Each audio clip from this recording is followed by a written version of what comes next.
Affecting the rate of enzyme, यानी कि वो कौन से फैक्टर्स हैं जो एंजाइम की एक्टिविटी को डिस्टर्ब करते हैं या उसकी एक्टिविटी को स्लो करते हैं या उसकी एक्टिविटी को तेज करते हैं।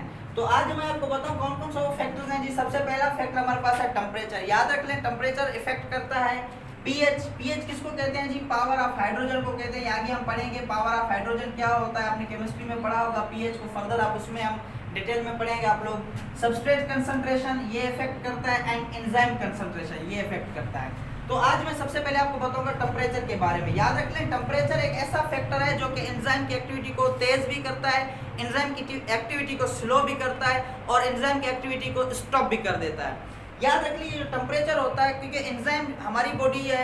अब हम देखें, आपको पता है कि जब हम बीमार होते हैं तो सही तरीके से डाइजेशन नहीं होती। क्यों? हमारी बॉडी का टेम्परेचर बढ़ जाता है। जब टेम्परेचर बढ़ जाता है तो उस वक्त हमारे एंजाइमेटिक जो रिएक्शन होते हैं, एक्टिविटीज होते हैं, वो जो है स्टॉप हो जाती है, जिसकी वजह से हमारी बॉडी में रिएक्शन नहीं होते। तो याद रख लें अगर हमारे पास टेम्परेचर इंक्रीज हो रहा है, ये इंक्रीज की साइन है, ठीक है जी। अगर हमारे पास टेम्परेचर जो इंक्रीज हो रहा है, याद रख लें तो आपकी जो रिएक्शन है वो भी इंक्रीज होगी, ठीक है। अगर आपका टेम्परेचर इंक्रीज हो रहा है तो रिएक्शन भी इंक्रीज होगी। अगर टेम्परेचर जो है वो डिक्रीज हो रहा है तो याद रख लें आपकी जो रिएक्शन है वो भी क्या होगी जी? डिक्रीज होगी। अगर टेम्परेचर बहुत ज्यादा इंक्रीज हो रहा है, बहुत ज्यादा, तो रिएक्शन क्या हो जाएगी जी? स्टॉप हो जाएगी। तो आपको पता है कि जो टेम्परेचर है वो देखो क्या कर रहा है? इफेक्ट कर रहा है। किसको इफेक्ट कर रहा है? एंजाइमेटिक रेट को इफेक्ट कर रहा है। तो अब अगर हमारा टेम्परेचर तेज होगा, इंक्रीज होगा, रिएक्शन तेज होगी।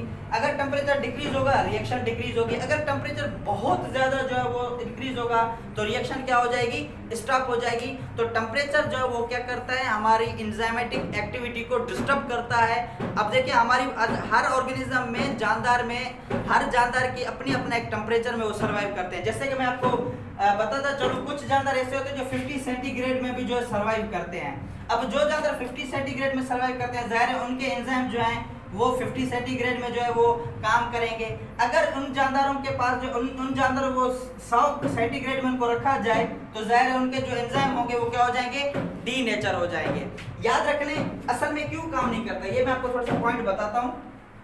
असल में क्या होता है कि जब हमारे पास टेम्परेचर ज्यादा इंक्रीज हो जाता है तो अब हमारे पास देखिए ये हमारे पास एंजाइम है और इस जगह को हम कहते हैं एक्टिव साइट। अब देखिए ये हमारे पास दो टाइप के एंजाइम मैंने बनाए हैं। अब इस एक्टिव साइट को देखो, ये थोड़ा सा इसकी जो जगह चेंज हो गई, यानी कि इसकी शेप चेंज हो गई है।